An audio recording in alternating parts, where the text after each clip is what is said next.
உனக்கென்ன கோபம் கண்ணான கண்ணே என் தெய்வ பெண்ணே கண்ணில் தூசி நீ ஊத வேண்டும் ஐயோ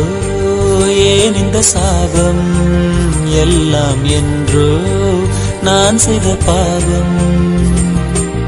பகலும் இரவாகி பயமானதே அம்மா விளக்குன் துணையின்றி இருளானதே உயிரின் ஒரு பாதி பறிபோனதே அம்மா தனிமை நிலையானதே அம்மா அம்மா நீ எங்க அம்மா உன்னை விட்டா எனக்கு அரு அம்மா